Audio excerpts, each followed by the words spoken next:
You sheltered me from harm, kept me warm, kept me warm. You gave my life to me, set me free, set me free. The finest years I ever knew, for all the years I had with you. And I would give anything I own, give up my life, my heart, my home. I would give everything I own just to have you back again. You taught me how to love, what it's up, what it's up. You never said too much, but still you showed the way. And I knew from watching you, nobody else could ever know the part of me that can't let go. And I would give anything I own, give up my life, my heart, my home. I would give everything I own just to have you back again.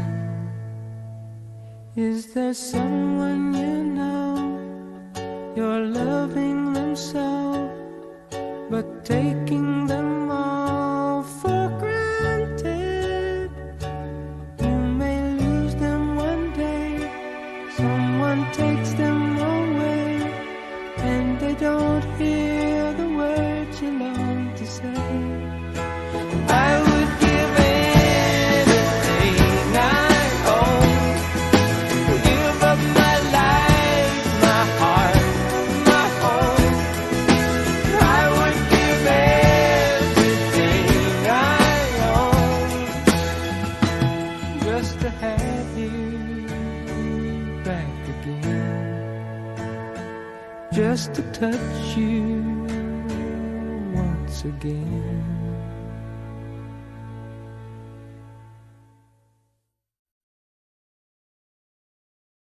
Well, hello and good day.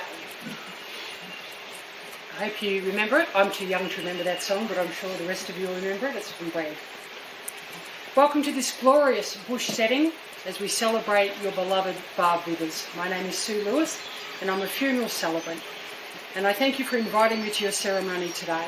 It's an honour and privilege to be invited, especially in these very challenging times. And it's a great road trip out of Melbourne. Thanks. I've never met Barb, but have spent time with Jamie and Elaine, Paul and Gretchen to talk about this big life. Most of you will be speaking here today. If not, I'll be reading some tributes. We welcome everybody at home who has taken time to stop and sit down today. You may like to grab a drink because we'll be toasting Barb a little bit later in our story. I'd like to begin by acknowledging and paying my respects to the traditional custodians of the land on which we are gathered today. I'd like to pay my respects to their elders, past, present and emerging, and acknowledge all Aboriginal and Torres Strait Islanders either here today or at home. Thank you. We'll not dwell on the tragedy or circumstances of Barb's death, only to say she would be annoyed at missing her birthday on the 10th, and she'd be mighty upset at her demise. She was always so sure-footed, but she made the front page. Before we go on, I'd like you here today to please come forward and we'll light some candles in Barb's honour.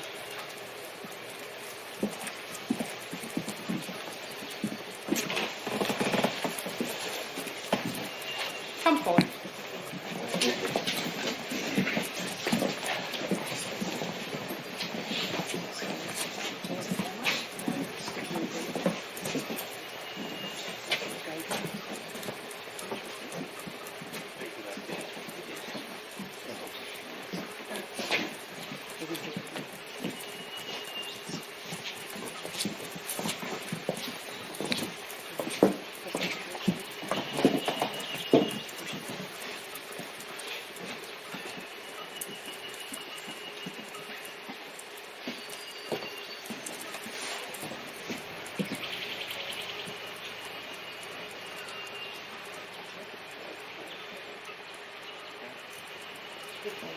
hold it for a little bit. That's it. Stick it in.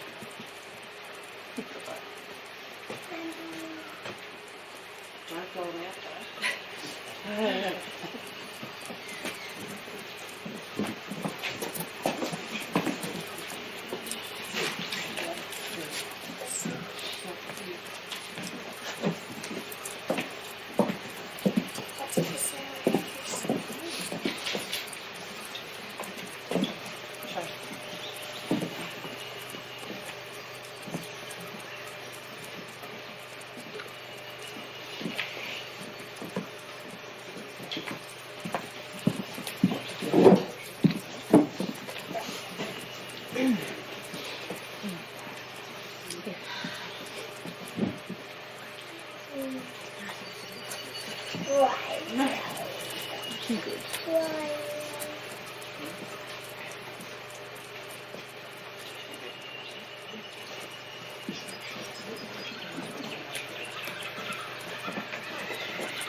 You're special.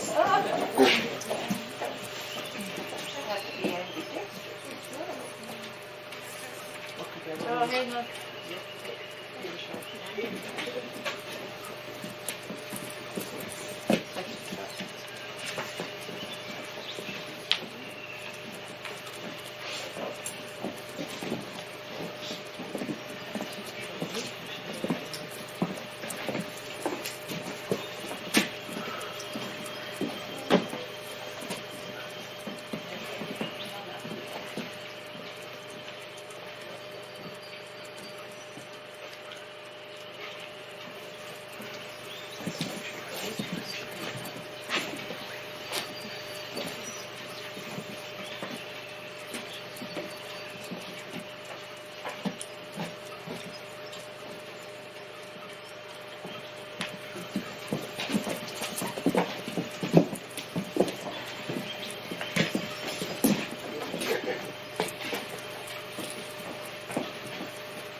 I'd like to thank you all for wearing some of Barb's stuff today. Is this a problem? It's amazing. I got it out of the basket. What? One of our heads is the wrong size. So today we need to be aware that this space is a safe space for us to share and feel our grief. I'm going to take this off. Shed a tear and have a laugh as we remember Barb. Grief comes in various shapes and sizes. One size does not fit all. So take the time to feel and remember how special Barb was to you and how she enriched your life. It's worth remembering that sadness comes out of caring, out of loving someone. Sadness then is a measure of love and therefore in its way of kind of privilege. You are glad you felt the pressure of her hand, the warmth of her hugs. You remember her smile, her laughter, her kindness and her strength. You are glad for all the joys and happiness that Barb experienced and for the fullness of her life. You are glad for what she gave you and taught you. Her life has had its struggles and challenges, but still she keeps smiling. Importantly, today is when we continue our support of Barb's family and each other in the future as they adjust to her not being in their lives. Don't be afraid to offer help, look at photos or just listen as they talk about her. It's okay to laugh and wish she was there to share the laughs. The tributes you have all written are so powerful and beautiful. I would have loved to have met Barb. I've worn loud colours and big earrings, and I'm putting her hat back on. And you're wearing her gear, as we said. So, with a big hug from Barb, if you listen, you can hear her cackling laughter. Let's begin. Our first tribute today is from Barb's sister Karen, which I'll read for her now. Barbara Ann was born to Ronald William Wright and Anna Bertha Kiek in Yakandanda in northeast Victoria near Beechworth on the 10th of September 1957. Her parents met in Queensland, where Anna was born and training as a nurse and Ron was working. They moved south to marry, staying with relatives in Yakandanda while deciding on a place for themselves. Barbara was only a small baby when the new family moved to their dairy farm at O'Grady's Ridge Road, Foster North. She lived there and attended Foster Primary School and Foster and District High School until she achieved entrance to Burwood Teachers College in 1975 until 78. Her primary subject was physical education. Farm life as a child was a good lesson in life. Karen, Bill and Peter all came along within a short space of time. It must have been tiring for Mum with 4 little children, an old farmhouse with no modern conveniences. We didn't know any different. We all had our chores as expected on any farm, but we were always playing games outside all day, rain, hail or shine. Being the big sister, Barbara was usually in charge. She'd split us up evenly into teams, eldest and youngest versus 2 middle kids, when we played cowboys and Indians with forts in the long grass. At night we played monsters, running round and round the house trying to catch each other. We progressed on to converting calf sheds into cubbies. Any arguments we had to sort out for ourselves. I remember Barb setting up a courthouse in the wood shed. Mum took us fishing with sticks and a bit of line and nuts and bolts for sinkers. We caught a few little blackfish and mostly eels. We also went yabbying, mushrooming and blackberrying. Josephine, our miniature greyhound whippet cross, would catch rabbits. Dressing up and putting on plays for Mum and Dad and Nan and Granddad, who also lived with us, was Barb's idea. The horses came as we got older. We had many riding stunts and adventures, some fairly risky. Barb took to caring for and training the little Highland pony, Toby. She'd brush him and save her pocket money to buy a bridle and riding pad with all the saddle soaps, etc. Until then, we rode bareback with an old bridle or homemade halter. Barb entered the gymkhanas with Toby and won ribbons for rescue race and flag and barrel race. Music was becoming a part of our lives, and Barb and I would sing and work out harmonies, eventually both learning guitar playing, which Peter took up also. In her school years, Barb played lots of sports, both at school and on weekends or evenings. Mum didn't drive, so we all had to find a lift, which usually involved us riding bikes or walking miles to a pickup point. She won awards in hockey and basketball. Barb was also excellent at school sports and was school captain. She was also a brownie and girl guide, where we learned cooking, sewing, camping and teamwork skills. Academically, Barb did very well and got an excellent HSC result with a string of A's, but it wasn't easy for her. Like most farm children, she never had the opportunity to attend kindergarten. When we started at school, Barb was put in a composite grade prep and won. The next year she went straight to grade 2.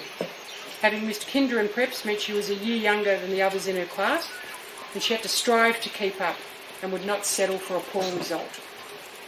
At the end of her training, she was married to Michael Schoen, 1612-78.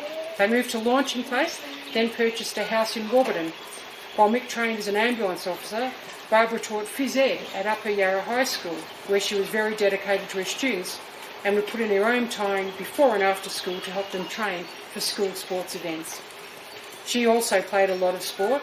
Unfortunately, her knee was badly damaged, mainly due to basketball, and she required a knee reconstruction, and I went to help her recover post-op. The injury meant a change to her teaching. She now had to fall back on her second subject, geography. and she never really settled enthusiastically into that. Many years later, after getting fit enough to continue sport, there was another setback playing baseball, where she was taken out of action by a rather enthusiastic slide dash to her base by a larger opponent. Her leg was badly broken and she worked on strength and fitness to be able to continue her active life. Early in the 80s, her marriage broke down. Barb met another teacher, Jeff Withers. They eventually married and lived on his family Hereford stud farm in Wandon. It was a fast learning curve with 3 beautiful little stepdaughters, Shay, Nikki and Cassie. She loved the farm work and it was a great place for children. Her darling boys, Jamie and Paul, were born, and there was the move to Old Barambula, that joint, when he was a toddler. We were always included in family gatherings and he was always keen to see what fun things Barb would have going on. He's so sad he cannot be here today. Talking about son Daniel, Karen's son. My son Daniel absolutely adored Auntie Barb. She had him on horses at that place when he was a toddler. We were always included in family gatherings and he was always keen to go see what fun things Barb would have going on. He's so sad he cannot be here today, as he's in New South Wales. He'll miss her badly. As a sister, I can say we were always there for each other in life's challenges. There was definitely some typical sibling rivalry and disagreements. However, when it really counted, all that fell by the wayside, Barb helped me through some really tough times and we always kept in contact and talked things through. We also had many fun adventures, one in Vietnam. If you often think, what will she do next? Then the villagers in North Vietnam watched her antics in amazement with many giggles. My big sister was pretty hard to beat at getting the fun happening. I cannot put in words how much she'll be missed. So you can see from her early years where Barb got her experience and passions that made her the clever, versatile, energetic person she became. Early childhood education is something she missed at school while there were learning opportunities in the natural settings on the farm and camping.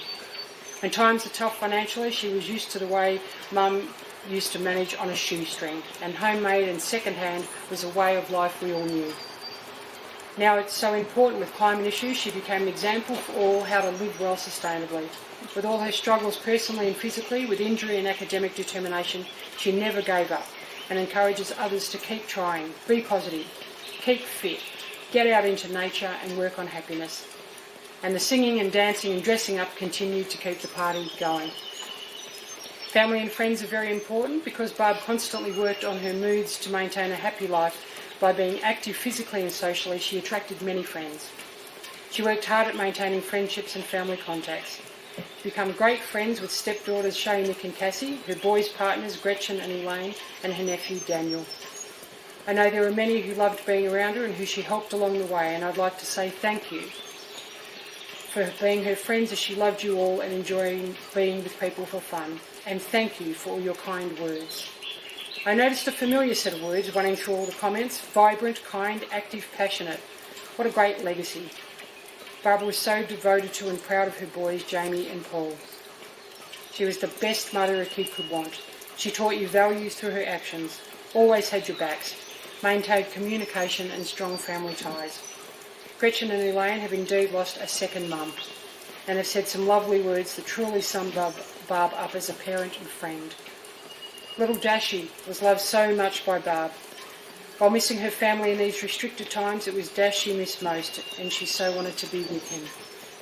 We'll never stop remembering and talking about her. From Karen. Thanks, Karen. Brother Bill has written some words, which I'll read for him now. When I think of my sister, my glasses are fogged up. Beauty. Look, here's a deer. Kangaroo. From Bill. When I think of my sister Barb, the first thing that comes to mind is her determination and passion. Everything she ever did in life was done with great intensity. There were no half measures. When she decided she was going to do something, she did it. Even the smaller things in life, such as laughing at a silly joke or singing songs at Christmas, Barb was full on. I remember watching you ride your horse Toby, charging up and down the hills, urging him on, a look of pure exhilaration on your face. And the day Borumbala, that place. Say it. Baranda. When we helped you with the breech birth of a calf, battling for more than an hour to save him, then yelling at him to breathe, which he finally did. I also smile as I recall your sprint races with Grandad beside the gravel road. As time went on, the races became closer until you finally beat him and grinned in triumph, forcing him into retirement. I'm sure that everyone who knows you has similar memories of you. You've lived a great and full life and influenced many people. You'll always be my big sister and I love you. From Bill. Thanks, Bill. We have another brother, Brother Peter, who's going to come up and tell us about Barb.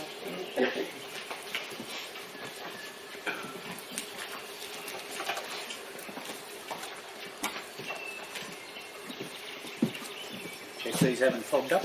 It's a trick. In true Barb spirit, these are my op-shop glasses, so they roughly work. Thank you all for coming, and it's great to see all the bright colours and everyone wearing a little bit of Barb. I'm the youngest of the 4 kids, and I'm going to start by not saying Barb was bossy. But I will say she was born with a natural talent for organisation. So it was absolutely no surprise to any of us when she pursued teaching as a career. A few months ago down in Foster we unveiled a time capsule that was buried in the 1970s, and I picked up our family contribution, which was written and compiled by Barb, I think while she was down in Burwood Teachers College, and it read a little bit like a report card on the family. Suffice to say, Bill and myself scored a few could do better comments.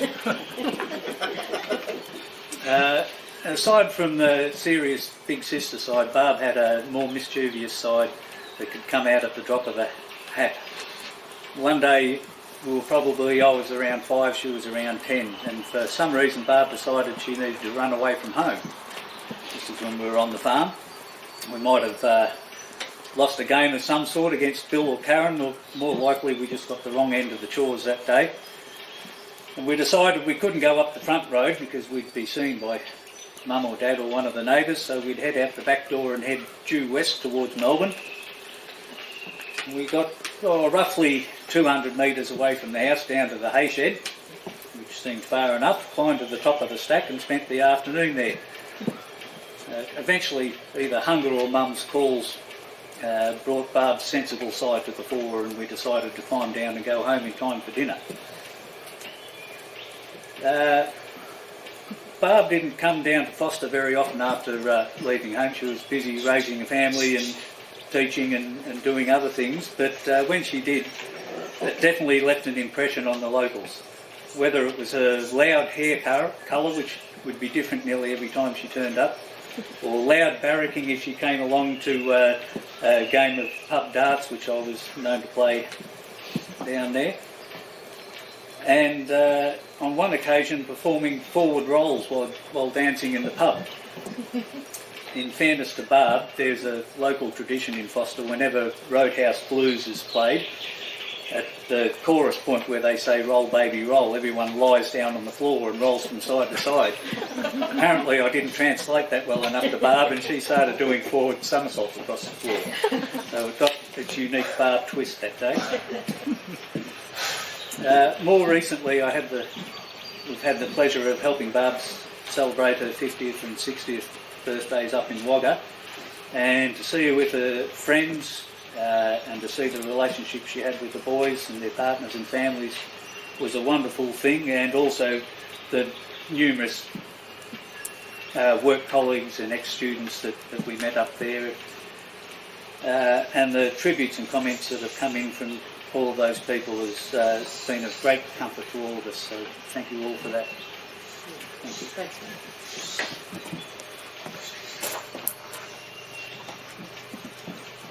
Thanks, Peter, and he will be doing some rolls later, so if you want to join in. The correct technique. Do you want to practice on the grass or the stones? Where are you going to do it? I think we'll go with grass. Okay. Let's welcome Nikki, Barb's stepdaughter, who will read a tribute from her sister Shay for us today.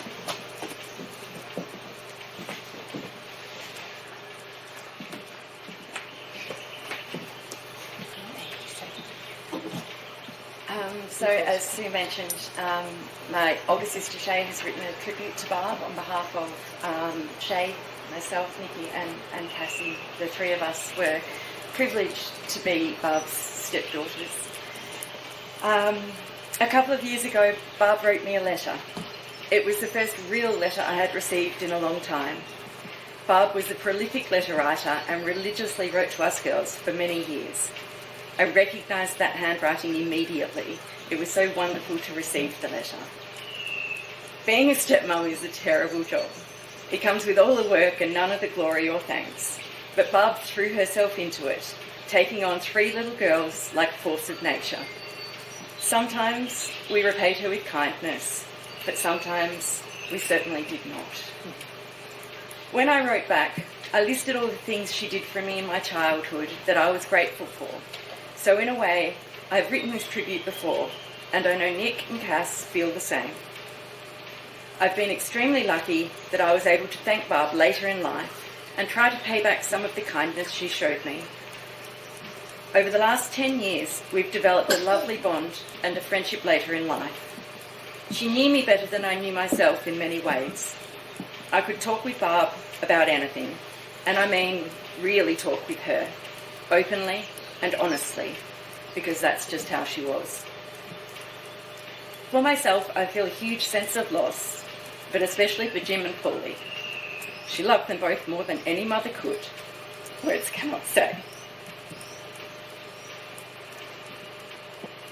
And she was so extremely proud of them both. They'd grown into such wonderful men that she couldn't wait for Jim and Elaine to settle down. And she was so proud of Paulie as a father. And of course, she loved the friendship she had developed with Elaine and Gretch, both wonderful daughter-in-laws. But most of all, she loved her grandson Dash.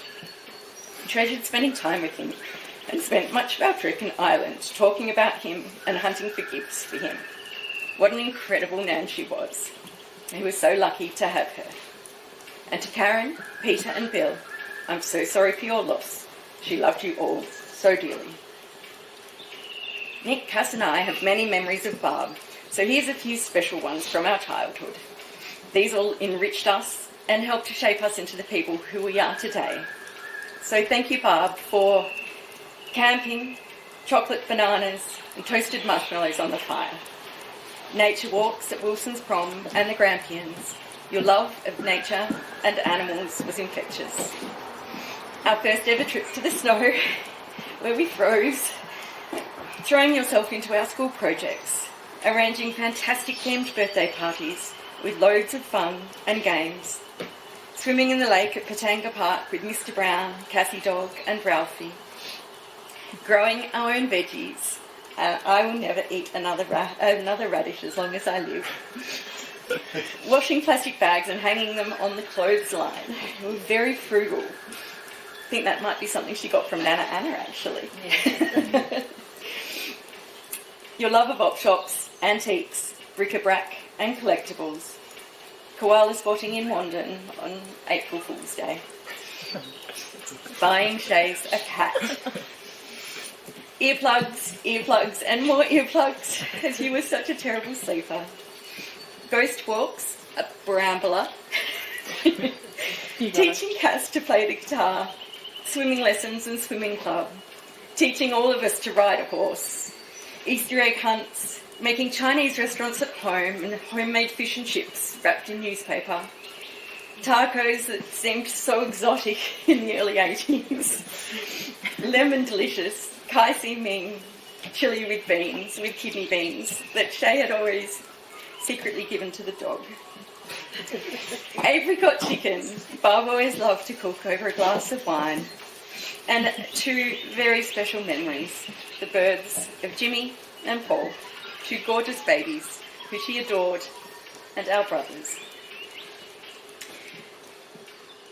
We have a few words from Jeff, who, despite a complex relationship, Barb told me recently she continued to love as the father of her boys.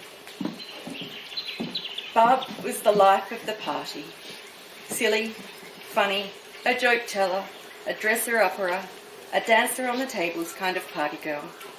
She was an excellent farmer and a loving and loyal wife, and most of all, a super mother, nurturing, dedicated, and fiercely protective of her boys, a creative and inspirational educator for them. She will be missed by so many. So this time last year, Barb and I were in Ireland together. You can imagine the days were packed, soaking up the history, walking 1,000,000 miles, seeing 1,000 sights. Barb had a thirst to learn and experience new things. She was an adventurer. She would throw herself into things without a care. This same thirst she reserved for our evening glasses of Prosecco. And in the castle where we stayed, we became Lady Babs and Lady Shay, perfecting our Irish accents and reminiscing about old times. It was such a laugh, such great memories. She really loved Ireland and hoped to return there again one day, so I think she would have liked this Irish blessing that I found for her. May the road rise to meet you, and the wind always be at your back. May the sun shine warm on your face, and the rain fall softly on your fields. And until we meet again, may Mother Nature hold you gently in the palm of her hand. Barb lived every moment to the full. We will miss her energy, her wild spirit, her infectious enthusiasm, her dancing, her openness, her honesty, her sense of fun, and her kindness. She can never be replaced because she really was unique, one of a kind. But she will be in her thoughts, our memories, and our hearts at every moment, every event, every new memory made, because that's how Barb was. She loved life and moments and memories, and she would celebrate them all. We will need to pick up that mantle from her, and I intend to live my life a little fuller in her memory. Rest in peace, beautiful Barb. Lady Babs. You could never sleep properly at night, so now is your time. And with much love from your 3 crazy and grateful stepdaughters, Shay, Nick, and Cass. Thank you. Thank you so much, Nikki, and thank you, Shay.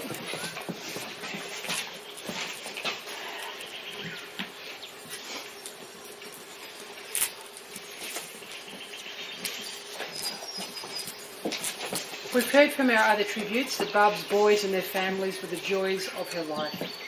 A few words they used to describe Mum to me were vibrant, silly, never lost the joy of play, super empathetic, and she really liked to chat. Sometimes she was talking so much she'd forget to eat or even to go and wee. Barb's eldest son, Jamie Jimmy, is going to tell us some words.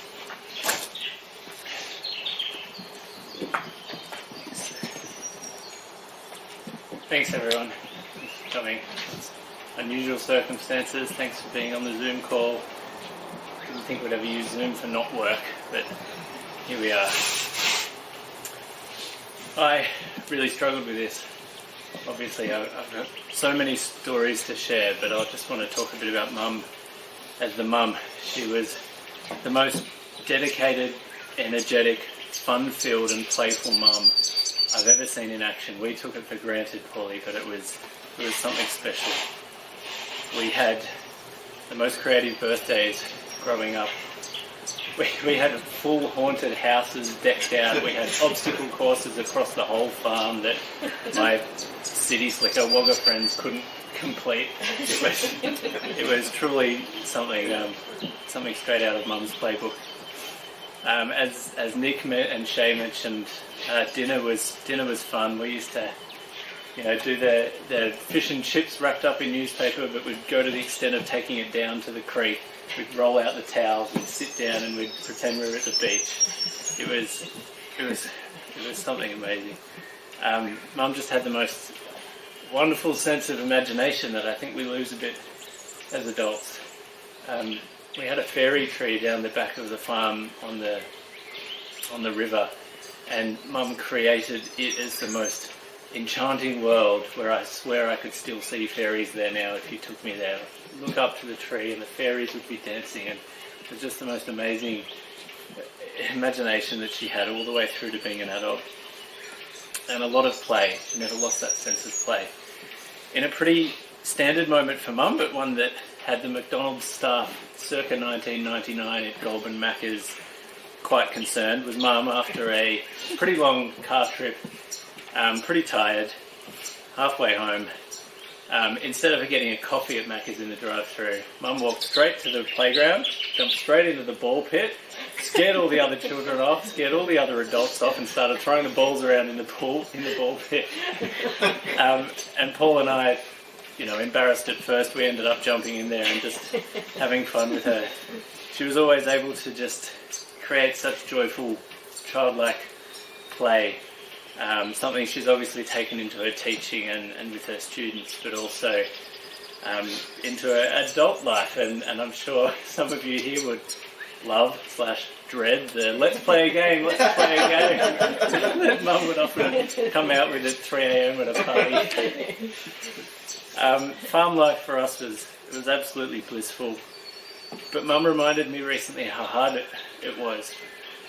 One year we survived on $5,000, a few sheep that we killed, the veggies from the garden and the eggs from the chooks, and she was regretful and upset that there was such hardship in our childhood, but for us there just wasn't. We didn't know any of that. All we knew was just a loving, amazing, fun-filled environment.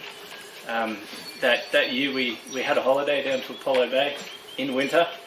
The house had holes in it, but for us it was amazing, and even in such hardship, it was always it was the most amazing childhood I could ever think of. At the same time, with the play and the fun-loving and the childlikeness, Mum was very hardworking, very dedicated. She was an amazing farmer, as Nick and Shay said and Dad said. She'd get right in amongst it with her horse Joe, and Mum, being the better looking of my parents,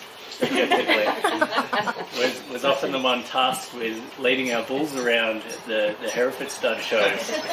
And I'm not sure whether the people watching were looking at our bulls or looking at Mum, but we managed to win a few ribbons. Mum and I had a rocky few years in my early 20s. Probably would have been disowned by anyone else, but not Mum. We worked pretty hard to get a good, solid adult relationship. And it's been really amazing. We bought the Beechworth house together. We'd go out for nights on the town in Melbourne and travel a bit. We've had a lot of fun. To be able to think of Mum as a friend and also a mother is a pretty good privilege. I know a lot of people don't have that, so I'm very lucky to see Mum fight some of her demons and really blossom in these last few years has been amazing. She's been loving life. She has passed with no regrets, no current regrets in her life. It's not something that a lot of us can probably say, that we don't currently have any regrets. I know we will live with the regrets of Mum not being here, but that old saying of life is what happens when you're busy making plans is not something that would apply to Mum. She went out there, she got it. She travelled solo, she stopped working so much, she spent more time with her family and her good friends. She moved down to Beechworth. She's just had the most amazing last few years, which I'm really thankful for. I'm so distraught and so sad, and then there's this constant glimmer of light around how she's lived her last few years. She didn't need anyone to validate her. She's made the move to Beechworth.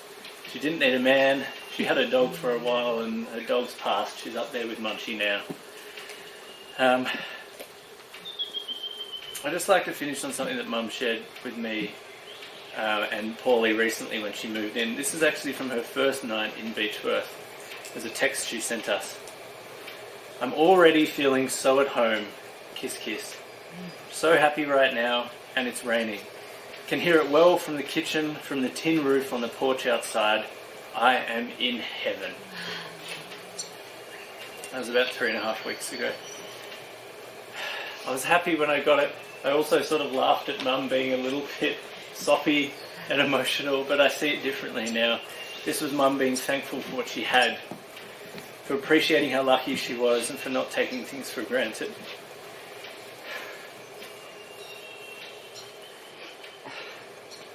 It was Mum really being happy in the moment.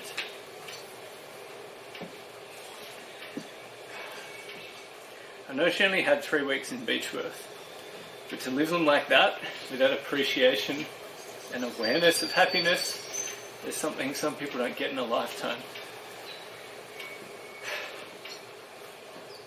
I think that's the biggest thing you've taught me, Mum. To know how to feel lucky with what I have.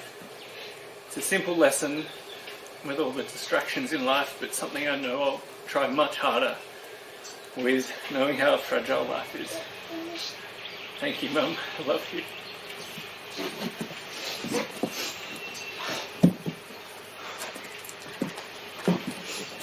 Good work, young man, and the rain on the tin roof. Perfect. Continue the sun theme. Here's Paulie.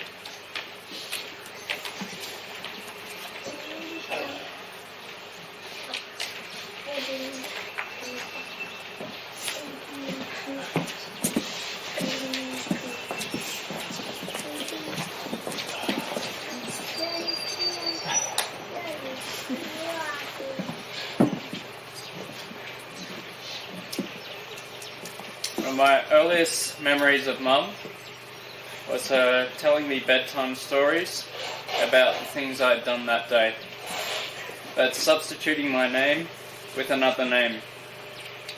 I loved how she did that. It made me feel special. I've now been using this great storytelling technique with Dash, and he absolutely loves it. I remember Mum would always try to make things fun for us kids. Routine tasks would be main fun, like driving us to the school bus would become a rocket ship ride in the old Ford wagon. Waking me up in the morning before school, Mum would often bring in Annie the dog or Zappy the cat and give us a cuddle. She would always try and brighten the mood. Growing up on the farm, Mum was great. She taught us so many things. She taught us how to fish, how to camp, make campfires, cook, ride horses, just to mention a few. She taught me how to drive and even bought me my own Datsun. She taught us how to appreciate nature and took us on great bush walks. Some of the most memorable ones were Goobagandra, Wilson's Prom, and visiting Yarrangobilly Caves with the hot springs pool. I think the most important thing she tried to teach us is equality.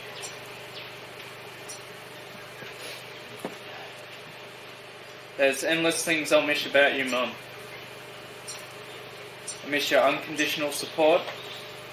You'll always tell me that you're proud of me and that I've become a great father. I'll miss seeing you play with Dash and having an absolute ball with him. You are the best Mum and the greatest home. I'm so glad you were happy. I love you, Mum.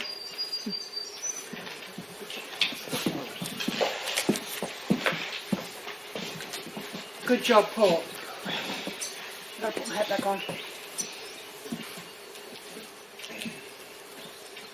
Does that look good? Yeah. So a few fun facts about Barb. She loved her garden, giving away any extra veggies she grew, especially from the overgrown nature strip. She liked the weather just right. She was a swearer, but only in certain company. She loved her camper. She was an avid animal lover. Horses, cats, chooks and dogs, and Munchie was her main man. She was a founding member and life member of the Barambula Swimming Club. You got it. Barambula. Is that the last time I have to say it? Yeah. Good. Barb collected stuff. Box brownie cameras, clogs, aprons, and discarded birds' nests. One right there. Where? It's closest to you. Can't see it. Don't want to see it. Oh, there it is.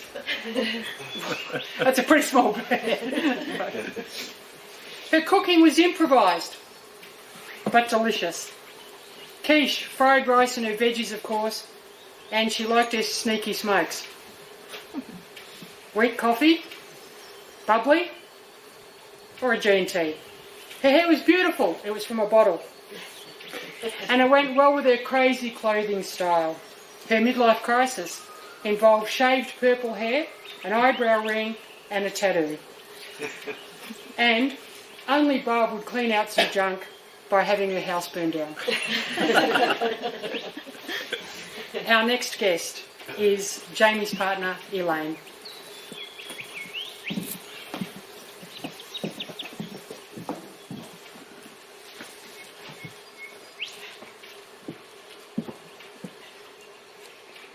There's been some really beautiful words today, and I want to add my 2 cents because she meant so much to me. As a mum, as a friend, we made each other cry happy tears when we met, and we held hands under the table.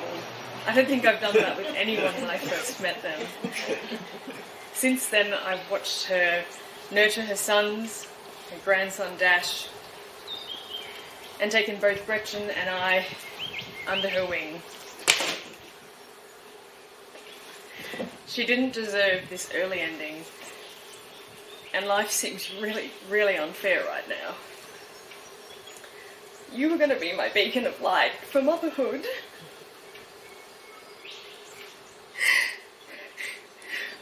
Sorry. You were going to be the mum and the childcare worker that I asked for advice at every hour.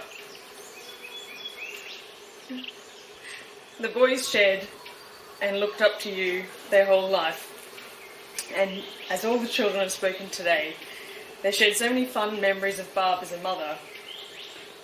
The memory that sticks in with me is the memory of Barb as a woman. She and my mum came to visit me in hospital a few years ago. And after she made sure that I was okay, she noticed that there was a small, really small old lady in the opposite bed watching all my visitors. Barb went and talked to her for a long time and gave her multiple hugs and made an instant friend. She also welcomed new refugee families into her home in Wagga. She invited them to dinner in her house. She didn't just talk, she walked the walk. She brought compassion and desire, and a desire to make everyone, even strangers, feel welcome and loved. Whilst we're all still in shock, I take solace in the fact that this is a reminder that life is so precious and we may not have the years that we thought we had to come. My heart is full with memories of you, Barb, and I don't want to move on. Barb effortlessly bound our families together, our extended families together. She made everyone feel loved and included, and that's what you will be doing today. She didn't take things too seriously, which I loved. She practiced gratefulness before it was a trend. She cackled constantly, and during our friendship, I feel like she gave me reels of stories that were so embarrassing that I could reel them off at a 21st speech, which I will do later tonight. But for now, we will see elements of Barb in all the people she touched. I see her quirkiness and her adventuring soul in Jim. I see her wit and her candidness in Paulie. And I see her laser beam energy in Dash. I hope we all take a piece of Barb's energy for the environment, for family, and her zest for life, and channel it into our own lives. Don't save plans for a rainy day or next year. Do them now and take Barb's attitude to life. I will keep wearing op-shop fines and crazy earrings for you, Barb. I will keep fighting for the environment and for social justice for you, Barb. I will keep looking after your sons and your grandkids for you, Barb. I miss you. I miss you as a friend and as a mum and as a wise owl. Thank you for being exactly who you are. Magnificent, fiercely funny, and always loving. I'll miss you. Hey.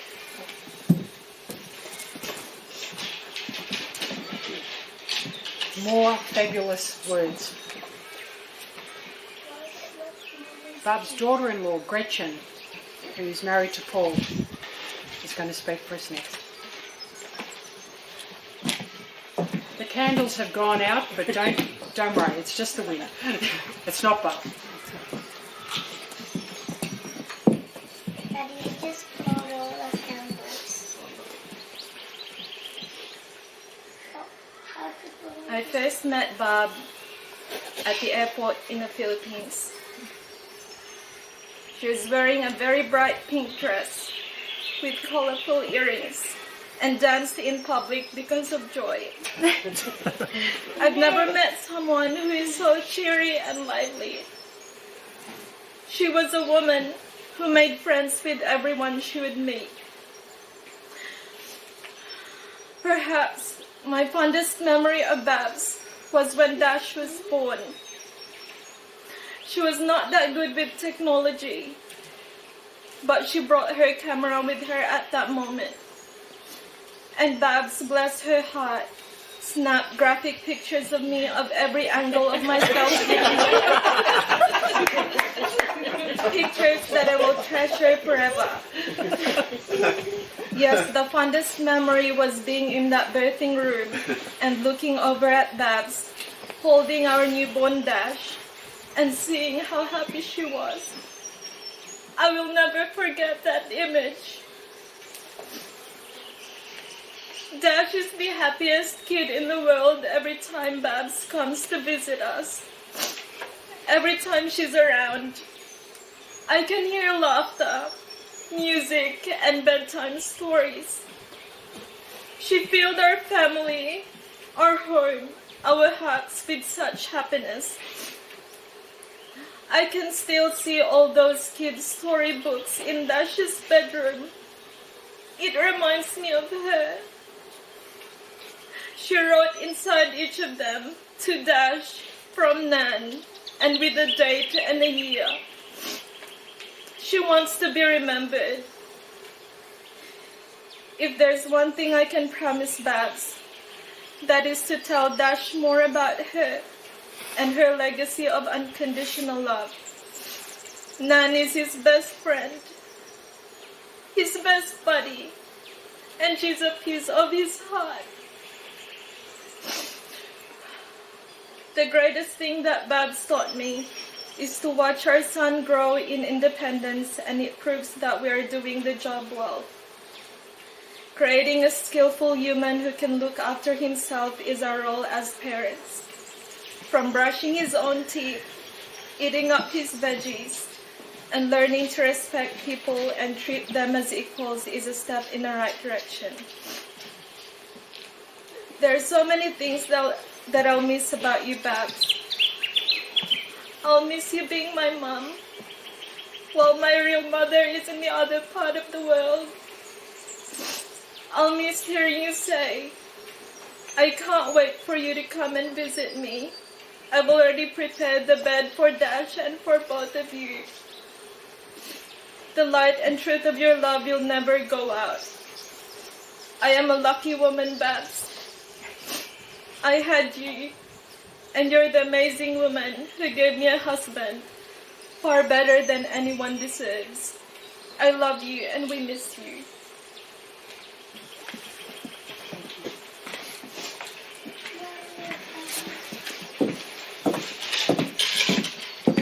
Now,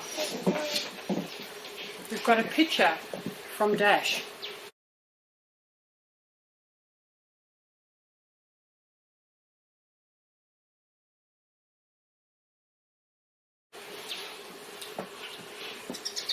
My glasses fog up. This is Dash's drawing of himself on the right side, with his lovely Nan Barb on the left side. He remembers she has beautiful curly hair and lovely blue eyes. Joe said Nan and flowers. He said Nan likes yellow flowers, and so he used a yellow marker to draw them. After he said, I really miss Nan. He's also written to Nan. Dear Nan, remember when we found the fairy tree in the park? It was amazing. I loved when you would read Hickory Dickory Dash to me. I miss playing games with you, riding bikes with you, having a bubble bath with toys and decorating the Christmas tree. I drew a picture of us together. I love you, Nan. From Dashy. Thanks, Dash. So, what about Barb's politics and social ideals? She was a good lefty, go comrade, voted Greens and was super passionate about the environment and sustainability, equality and social justice for all, including the disabled and elderly. She volunteered at the op shops, purely just to buy more stuff. Nothing good-hearted there, she just wanted more stuff. And Elaine told us the refugees at her house in Wagga. I'm going to pause for a few minutes and we'll have a look at some photos of Barb's adventures. Our songs are I'll Never Find Another You by the Seekers and Ain't No Sunshine by Bill Withers, as the sunshine comes out.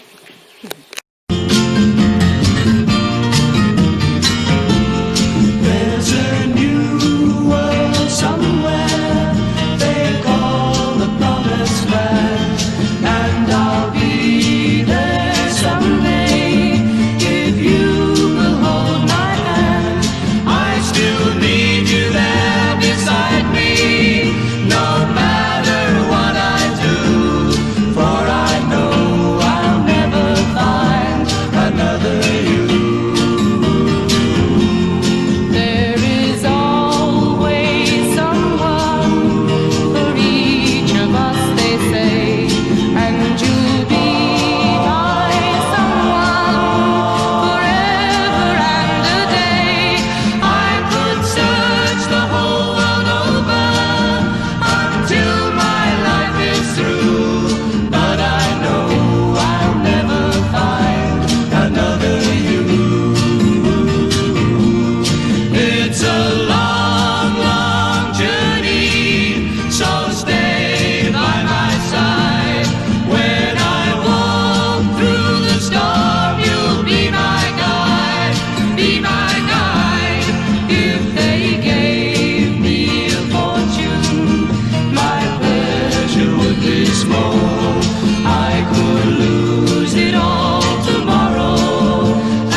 Sunshine when she's gone. It's not warm when she's away. Ain't no sunshine when she's gone, and she's always gone too long. Anytime she goes away, wonder this time where she's gone. Wonder if she's gonna stay. Ain't no sunshine when she's gone, and this house just ain't no home. Anytime she goes away. And I know, I know, I know, I know, I know, I know, I know, I know, I know, I know.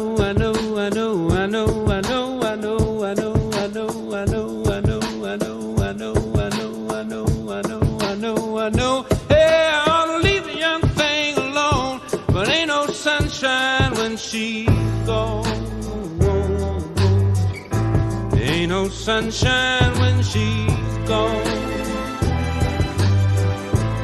Only darkness every day. Ain't no sunshine when she's gone, and this house just ain't no home anytime she goes away. Anytime she goes away. Anytime she goes away. Anytime she goes away.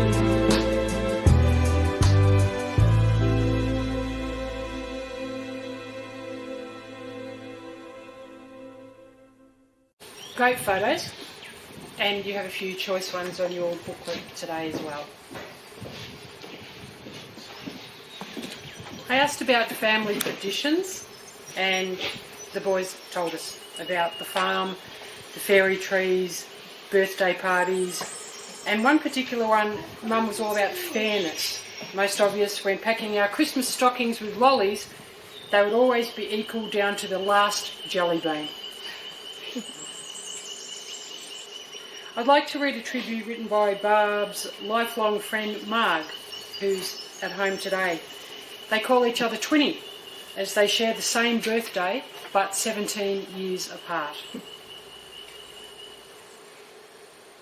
When the world was at rest, the bush intact, beauty all around, boulders to climb, a free heart.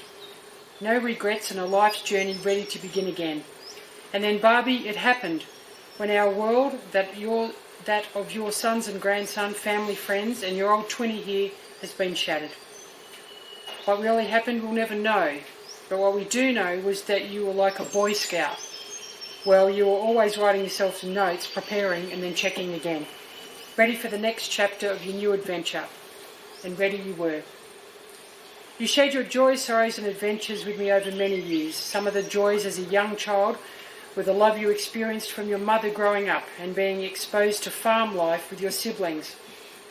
As an adult, the peace and quiet of the open spaces of the family farm out at Wagga, loving those farming chores hard as it was at times.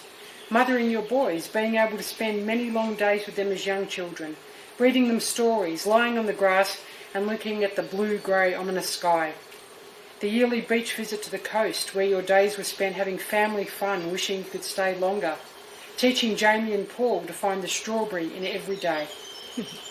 The pleasure of being a swimming coach, the excitement of buying your own home in Wagga, of creating your garden with clippings from here, there and everywhere, of completing your certificate in aged care and then working in that sector. You found it very difficult when you were not allowed to take the elderly for a walk to the garden and were reprimanded for such a simple joy. Sounds like now. Being employed as a part-time teacher and then permanent at TAFE.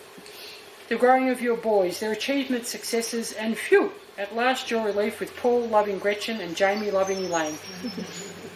You're going solo camping around Australia, and not one thing really went wrong. The thrill of your grandson being born, watching his personality grow, playing with him on your visits to Melbourne, loving spending Friday nights with many of your friends in the local pub, dancing, joking and singing. The delight of visiting my husband Paul and I in Kalala, ocean swimming, collecting driftwood, shells and who knows what from around beach bushwalking, dolphin watching, op shopping, sharing jokes and laughter and repeating them to try and remember them for later. Singing and creating. We played many board games and your excitement was obvious whenever your competitive game brain beat Paul. Our holiday in Africa was a marvellous time together. The game parks where every day was a challenge as we were questioned on every new sighted animal that we'd met the previous day. The climb on the pyramids, the Nile River cruise, your purchase from your cabin window from passing vendors in boats, and our evening at the Opera House where we watched, listened and loved hearing Garamal Yanapinga together. Yes, your thrill of teaching, being one educator in many who loved teaching the TVETS and they loved you. Of preparing your classes, sharing your thousands of resources with students and staff and creating an aesthetic, creative environment around you in the workplace and dressing up at work. One day a new welfare teacher arrived, saw both of us in our colourful clothes and asked, "Is it Mufti Day today?" We're a little indignant. That was our hippie everyday apparel. The exhilaration of your holiday last year with Shay, your London stepdaughter, when she treated you like Queen Barbie on your birthday in Ireland. How you loved that holiday. And then finally your elation at the purchase of your new home in Beechworth. You had more than your share of trauma and sadness, Barbie. I know you'd not want me to label on the past, so I'll recall those where your human spirit triumphed. Your personal rejections and demonstrated injustice in the workplace, when in fact, as always, you had followed correct procedures. And weren't you pedantic in that? However, you worked hard to let go of those experiences and that helplessness. And over time, you were able to return them to that place of inner peace. The devastation of your home burning down allowed you to rethink the importance of all your marvellous op-shop treasures. Could we count them? Never. Reassess, keep what you love most, and as the fire damaged many of those collections, you graciously acknowledged it may have meant to be, to let go of what you no longer desired, and your new home in Bimbeen Street was recreated. How you loved that process of combining the old and the new in your rebuilt home. Once again, you started afresh with your curb, inside and outside garden. This gardening love kept your heart a-beating. I'm not for a minute suggesting you were of the saintly mould. You would feel that was dishonest. However, you were not only a passionate educator, you're a passionate mother, grandmother, friend, sustainability queen and human being. Passionate about whichever perspective you enjoyed.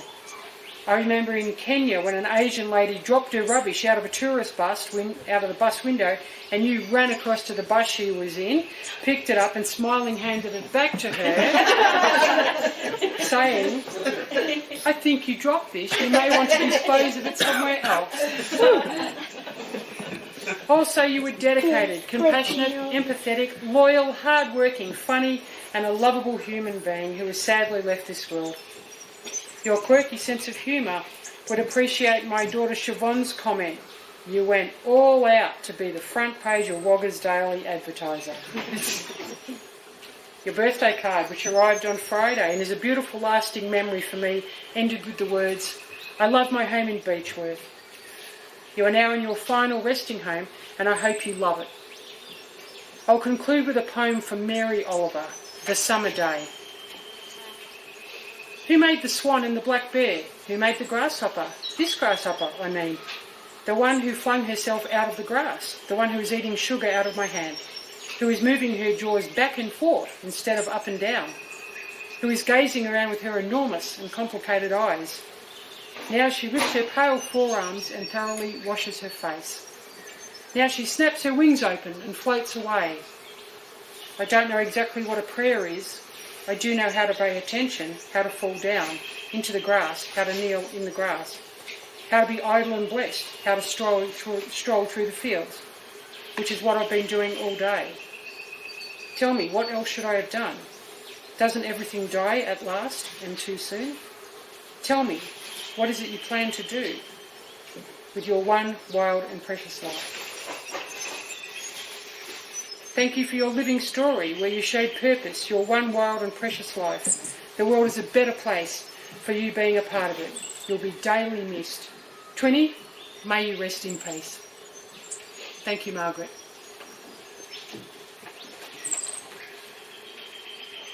I did ask about some of Barb's others' hobbies and interests, which, hello, here we are. Her music, 70s, The Seekers, Fleetwood Mac, Jackson Brown, Steely Dan, Brad, Bowie, Doobie Brothers, America, Crowded House, Powderfinger and Portishead. Never heard of any of them. Who are they? Are amongst her favourites of many folk and rock from the 60s and 70s. She did go to a Pink concert for something modern. She was an avid reader of everything from Tim Winton to Indigenous writer Bruce Pascoe. And Barb loved Australian short stories. As for reading the newspaper, she's on the cover of the Daily Advertiser twice. Once for seeing the premiere of Titanic. Yes. And now with her passing. Her favourite movie was 1992 Baraka, which featured no conventional narrative. This film presents footage of people, places and things from around the world, and it's similar to the 1982 Colonoscopy. She generally thought TV is a waste of time and routinely reminded her family to get off their phones and play together, whether you liked it or not. So, our last speaker today is Barb's good friend, Justine.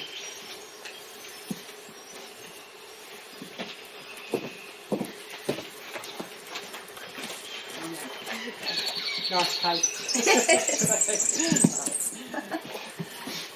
I'm truly honoured to have the chance to talk about my great friend Barb's last year, so thanks boys for allowing me to do that. I met Barb through her neighbour Wendy. I just moved back to Wagga to start a new life. Wendy suggested I should get to know Barb, and that's where our weekly Friday nights at the Sporties Hotel started. Both Barb and I were lonely and felt disconnected. We wanted a social life, and we started bumping into other women who felt the same.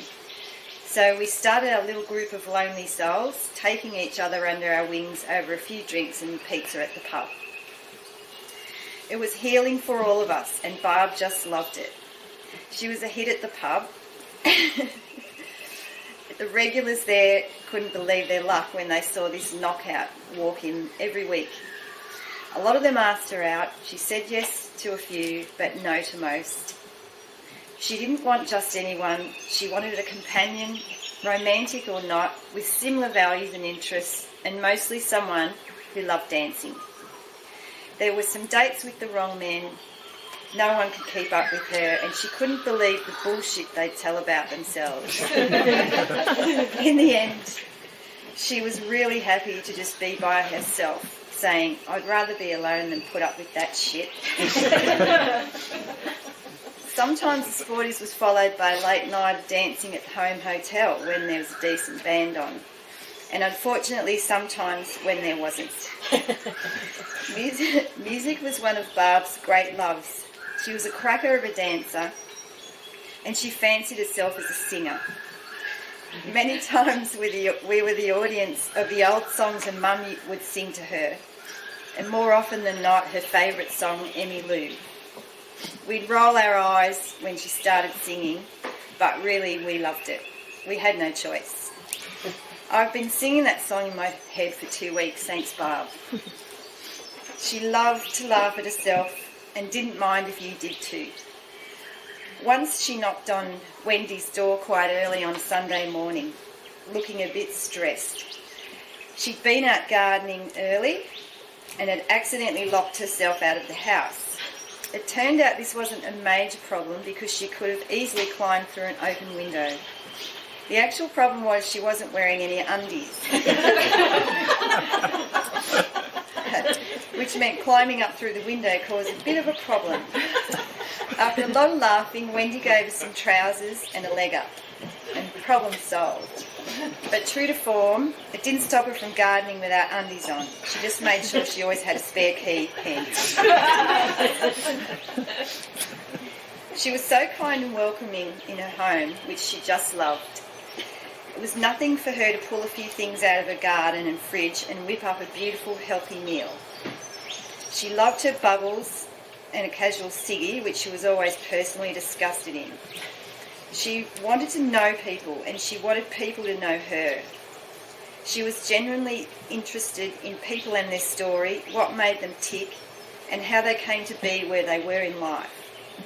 She'd had her own battles along the way, but she understood and truly empathised with others and their battles. It was a real shock when Barb's house burned again, and then burned again over 2 days. That event was a turning point in her life, a great chance to throw a lot of things out she didn't really need or want by that stage, although she did manage to save a few of her beloved collections. This is where I saw a huge change in Barb. She handled the insurer and the builder by herself, finally got herself a new bed and furniture, and away she went. It was stressful and hard on her, but her confidence grew and she developed a new style, a new Barb. With a new wardrobe, I called her a sophisticated hippie. She was so happy to host her 60th birthday party at her beautiful home, where her family and friends helped to celebrate with music, of course, lovely food, lots of laughing, and a hilarious dress-up session later in the night. She just loved that night. Barb often said she was constantly growing and evolving, learning about people and life as she went along, hitting the potholes in the road and flying with the birds. She had the ability to look inside herself, look at a situation and her actions, and make an effort to not make the same mistakes in the future. She always said she was a work in progress, and the way she went about that was just one of the gifts she gave to me, to look inside and try to be a better person. And you always knew what Barb thought about things. She made it a point to let you know. For a few years, Barb had been talking about wanting to spread her wings, see other things, and not wanting to retire in Wagga. She'd been trying to work out where to go and how she could do it financially. When the Beechworth idea came up, she was all over it.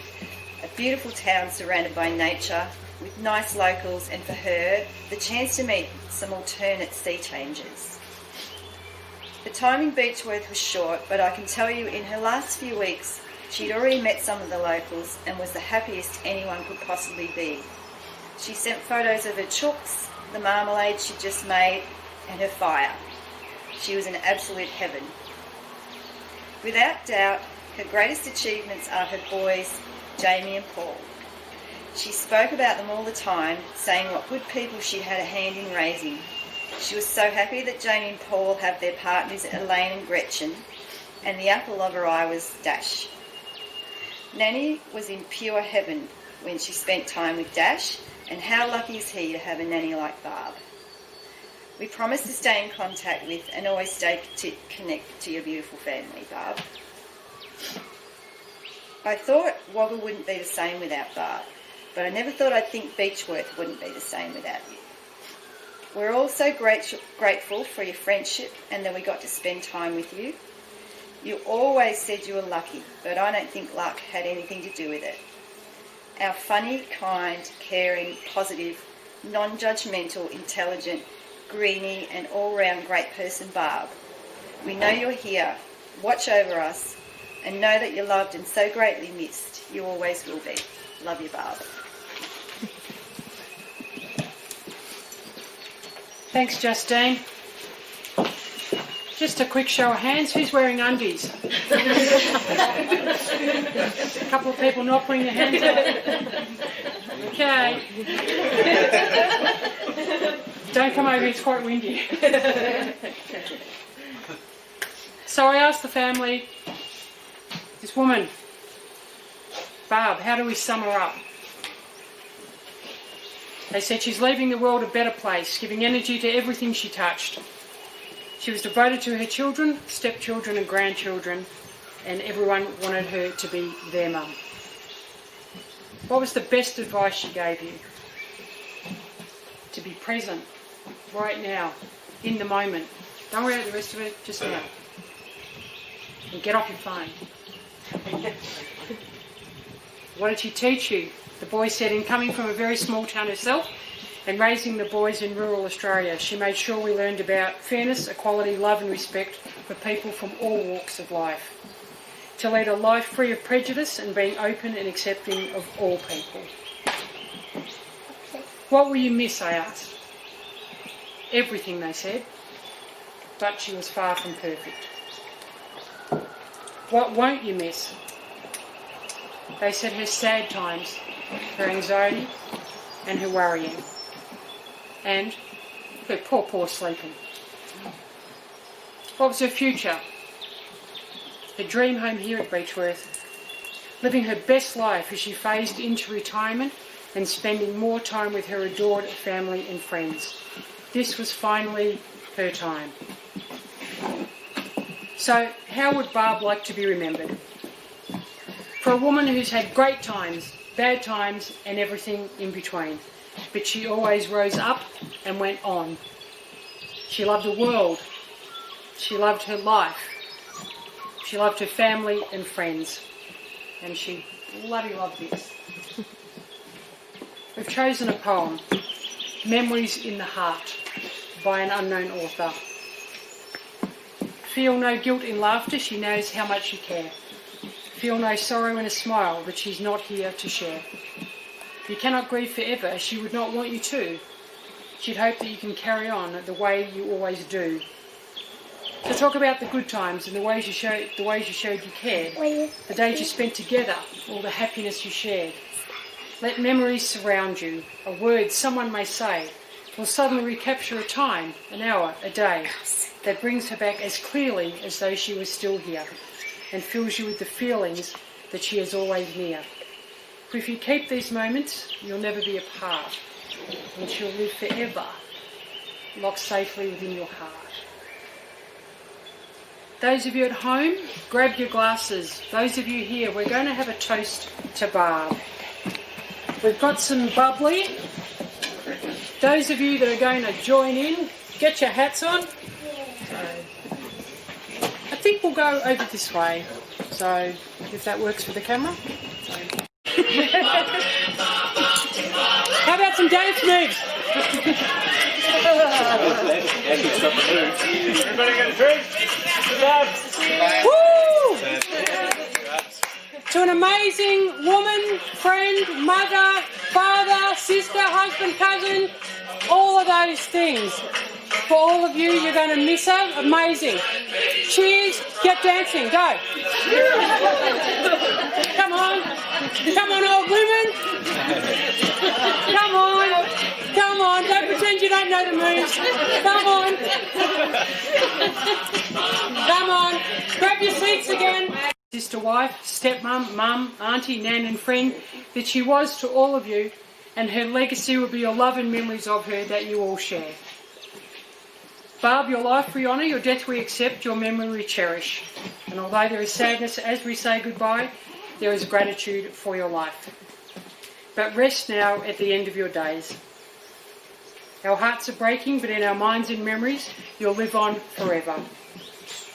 We expected to have you with us for so many more years, but this was not to be. We'll talk about you often, with a smile and a bubbly in our hand, and we'll make sure the next generation will remember you forever as well. And so, Barbie,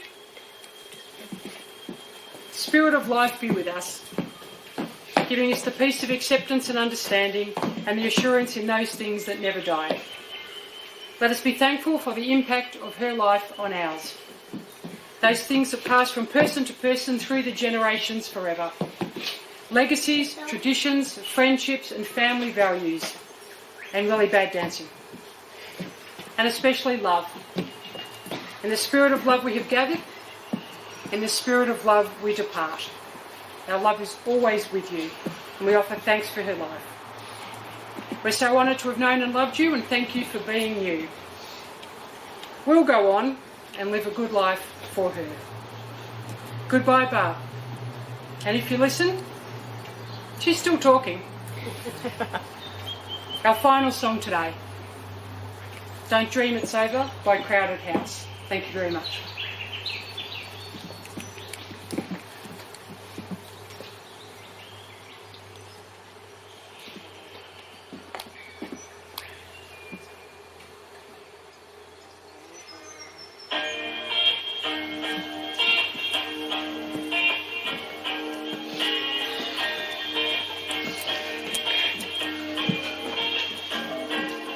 You can move if you like, or just listen. We've also got one per couple type of situation here. Some custom bottles of Bubs for Babs. And it says, Elaine did this up. It says Bubs for Babs, nice picture of Mum. 6th of September 2020. Sparkling vintage brute of a lady. Sweet but dry, full of bubbles and a zest for life. Drink responsibly or not. So keep that for a rainy day.